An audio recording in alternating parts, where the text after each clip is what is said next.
اس کی برکتیں، اس پر کیا کیا نعمتیں ملے گی وہ تو حضور صلی اللہ علیہ وسلم نے وہ بھی بتائی کہ یہ نعمتیں تمہیں نماز پر ملے گی. تو میں نے کہا نماز کے بارے میں 2 حکم. ایک حکم نماز کے بارے میں یہ ہے کہ نماز قائم کرو، اقیموا الصلاۃ، نماز قائم کرو. یہ قرآن شریف میں تقریباً 700 جگہ ہے. نماز قائم کرو، نماز قائم کرو، نماز قائم کرو. نماز قائم کرنے کا کیا مطلب؟ جیسے کہ عمارت قائم کرو، عمارت تو عمارت قائم کرنے کے لیے بہت چیزیں چاہیے. صحیح نہیں چاہیے، کاریگر بھی چاہیے، سیمنٹ بھی چاہیے، لوہا بھی چاہیے، پلاٹ بھی چاہیے.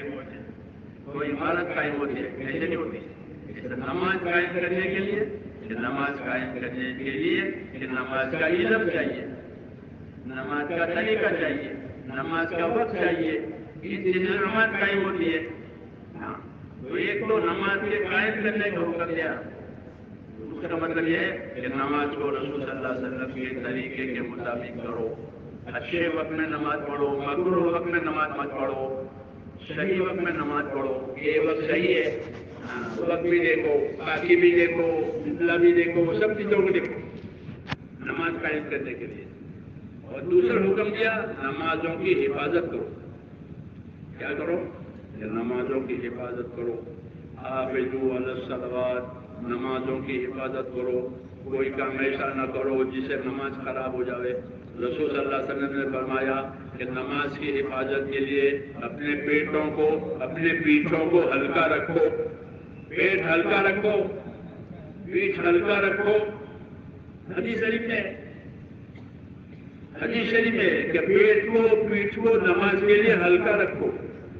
پیٹ کو ہلکا رکھنے کا مطلب ظاہر ہے، کیوں کہ بہت کھایا ہے تو کیا نماز پڑھے گا؟ وہ کیا اس کا نماز میں جی لگے گا؟ زیادہ کھانے والوں کو حاجتیں بھی زیادہ ہوتی ہے. ہاں تو حاجت ہوئی بے وقت، لوگ تو مسجد میں لینے لگائے، یہ بیت الخلا میں لینے لگایا ہوا ہے. یہ ان لوگوں کو ہوتا ہے جو بہت کھاتے. یہ علماء نے لکھا ہے کہ بہت کھانے والوں کو تم دیکھو گے کہ وہ استنجا خانوں پر ان کی لائن لگی ہے. لوگ مسجد کے سب میں بیٹھے ہیں، یہ وہاں بیٹھے ہیں. اس لیے فرمایا پیٹ کو ہلکا رکھو نماز کی عبادت کے لیے. اور دوسرا کیا؟ اپنی پیٹھ کو ہلکا رکھو. کہ پیٹھ کو ہلکا رکھنے کا کیا مطلب ہے؟ کہ دنیا کی زیادہ جھگڑے اپنے ساتھ مت رکھو. لین دین کے، اس کے، اس کے ہزار جھگڑے، تو وہ کیا نماز پڑھے گا؟ وہ نماز پڑھے گا تو اس کو کیا نماز میں جی لگے گا؟ تو اس لیے فرمایا نماز کی حفاظت کرو، یعنی یہ جھگڑے اپنے ساتھ زیادہ نہ رکھو. سیدھی سادی زندگی گزارو، کیونکہ زندگی عبادت کے لیے نہیں ہے. تو وہ زندگی عبادت میں لگ جائے. تو نماز کی حفاظت کا بھی حکم دیا ہے، نماز کے قائم کرنے کا بھی حکم دیا ہے. اس لیے میرے دوستوں نماز کو قائم کرنے کے لیے نماز صلی اللہ علیہ وسلم کی سنتیں ہیں کہ نماز سنت کے مطابق بھی ادا کرو. اس کے وقت پر، مستحب وقت پر، آگے کے ساتھ. کہ نماز اللہ کی امانت ہے. نماز کیا ہے؟ کہ اللہ کی امانت ہے. وہ امانت ادا کرنی ہے. اللہ کا حق ہے یہ، تو اس کو صحیح طریقے ادا کرو. تو اس لیے نماز کے لیے کہ نماز کا علم چاہیے، نماز کے فضائل، نماز کے مسائل ضروری، تاکہ ہماری عبادت اور نماز صحیح ہو جائے اور اس کی حفاظت ہو جائے. تو نمازوں کو اہتمام سے ادا کرنا ہے، اس کی حفاظت کرنی ہے کہ یہ برباد نہ ہو جائے. جی ہاں، یہ برباد نہ ہو جائے. تو نماز کے فضائل، اس لیے نماز کے فضائل کی کتاب لکھی گئی ہے. وہ فضائل کی کتاب پڑھیں، اس کو سنیں، تاکہ نماز کی قیمت معلوم ہو جائے. ایک اپنے طور پر نماز پڑھنا ہے اور ایک نماز کو سنت کے مطابق پڑھنا ہے. سنت کے مطابق نماز پڑھنے کا کیا مطلب ہے؟ کہ سنت کے مطابق نماز پڑھنے کا مطلب یہ ہے کہ نمازوں کو با جماعت ادا کرو. کیا کرو؟ با جماعت کے ساتھ نماز پڑھو. جماعت کے ساتھ نماز پڑھنے کا بڑا اثر ہے. لوگ اس کو جانتے نہیں ہیں، اس لیے جماعت سے نماز پڑھنے میں کوتاہی ہوتی ہے. جماعت کا کیا اثر ہے؟ تو عبداللہ ابن مسعود رضی اللہ تعالیٰ عنہ مشہور صحابی ہے، اور بڑے صحابی ہیں اور بڑے علم والے صحابی ہیں. حضور صلی اللہ علیہ وسلم سے بہت قریب تھے. وہ لوگ ان کو جانتے تھے کہ حضور صلی اللہ علیہ وسلم کے گھر کا آدمی ہے, بار بار آپ کے گھر میں آنا جانا ان کے والدہ کا. تو وہ اتنے مشہور ہے. انہوں نے ایک بات کہی ہے, بہت اہم ہے, آپ لوگ چاہو تو آپ کو سنو گے.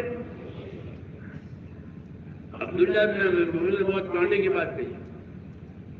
عبداللہ بن مسعود رضی اللہ تعالیٰ نے یہ بات کہی ہے کہ جو آدمی یہ چاہتا ہو کہ اللہ سے ایمان کے ساتھ ملاقات کرے.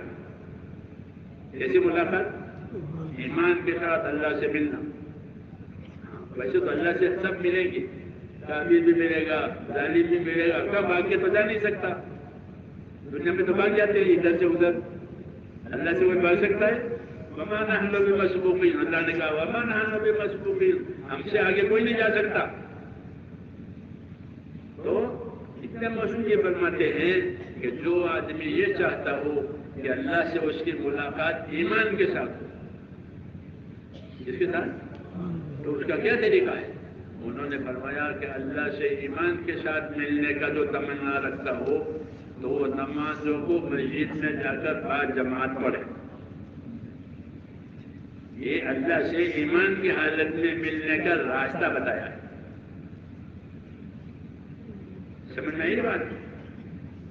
نمازوں کو مسجد میں جا کر جہاں اذان اقامت ہوتی ہے وہاں پڑھو.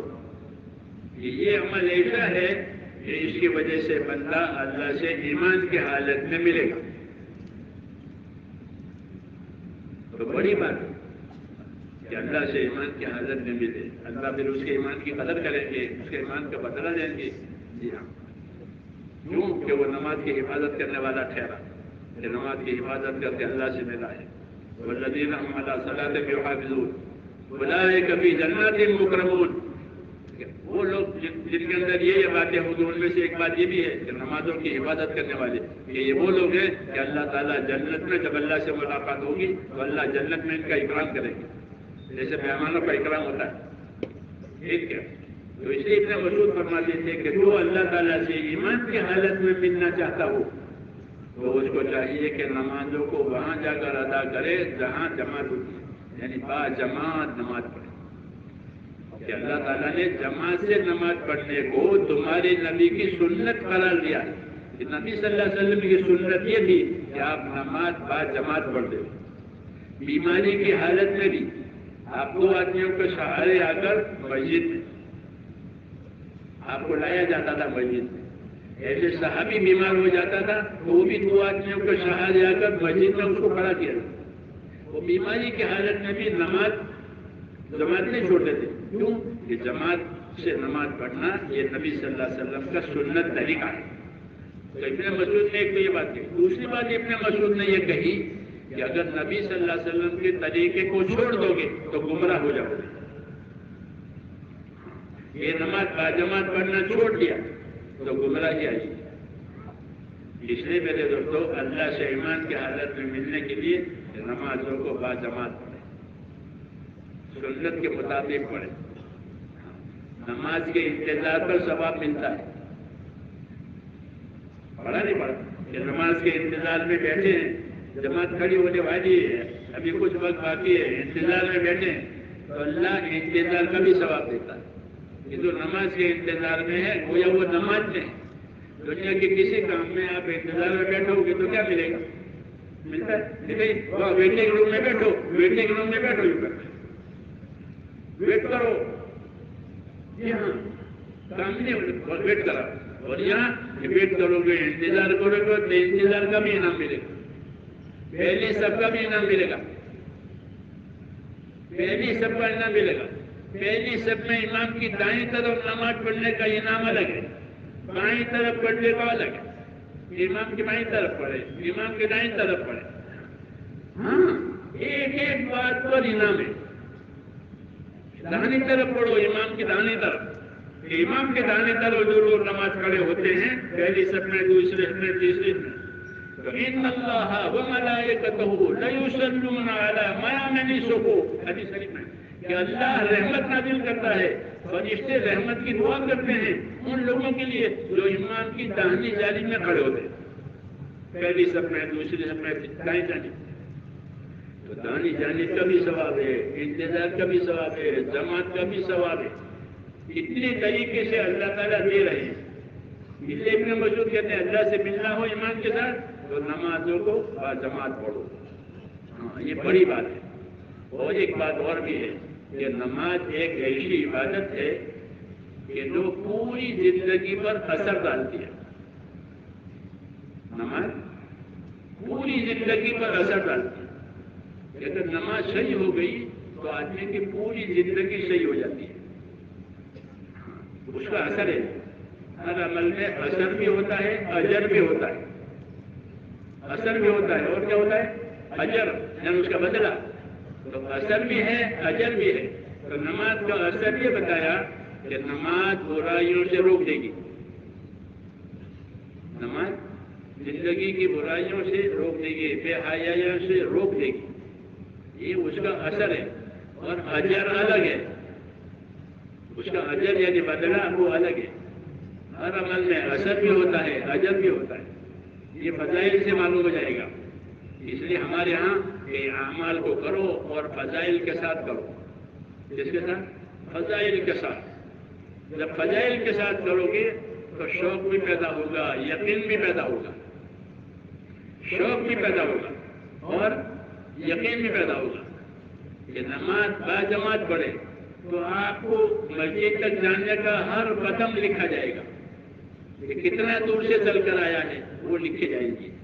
پھر ہر قدم پر ایک نیکی ملے گی، ایک درجہ بلند ہوگا، ایک خطا معاف ہوگی، جتنے قدم اٹھے یہ قدم لکھے جائیں گے۔ ایک صحابی نے حضور سے عرض کیا کہ میرا مکان دور ہے، میں مکان بدلنا چاہتا ہوں، وہاں سے مسجد کے بعد قریب میں کوئی مکان لے لوں تاکہ آنا جانا فرمایا ایسا نہیں، وہیں رہو، وہیں سے چل کر آؤ، پھر چل کر جاؤ۔ کیا ہوگا کہ تمہارا آنا اور جانا دونوں لکھا جائے گا۔ جس طرح نماز کا ثواب دیا جائے گا، تمہارے آنے جانے کا ثواب بھی لکھا جائے گا۔ یہ کسی عبادت میں یہ نماز نہیں ہے کہ آنے جائیں، آپ کسی دفتر میں جاؤ گے، کسی آفس میں جاؤ گے تو آنے جانے کا کیا ملے گا؟ یہ کچھ نہیں۔ اپنی گاڑی میں جاؤ یا بس میں جاؤ اور وقت پر جاؤ، وقت پہنچ جاؤ، اس میں کچھ نہیں ملتا۔ یہ تو ذمہ داری ہے، وقت پر پہنچنا پڑے گا۔ یہاں اللہ نے یہ بھی رکھا ہے کہ تمہارے آنے کا بھی ثواب ہے، تمہارے جانے کا بھی ثواب ہے، تمہارے انتظار کا بھی ثواب ہے۔ تو نماز ایک ایسی چیز ہے کہ جس میں اللہ تعالیٰ نے بے حد انعام رکھے اور پھر یہ نماز پوری زندگی پر اثر ڈالتی ہے۔ اس لیے علماء نے لکھا ہے کہ نماز صحیح ہوگی تو آدمی اپنے مال کا استعمال کرنے والا بھی صحیح بنے گا، ورنہ مال میں غلط سے مال ہوتا ہے، مال فضول خرچوں میں جاتا ہے، مال عیش میں جاتا ہے، مال گناہ میں جاتا ہے۔ نماز میں ایک نورانیت ایسی ہے کہ اگر نماز صحیح ہوئی تو مال کا خرچ بھی صحیح ہو جائے گا، کہ مال کے خرچ کرنے پر صحیح روک پڑ جاتا ہے۔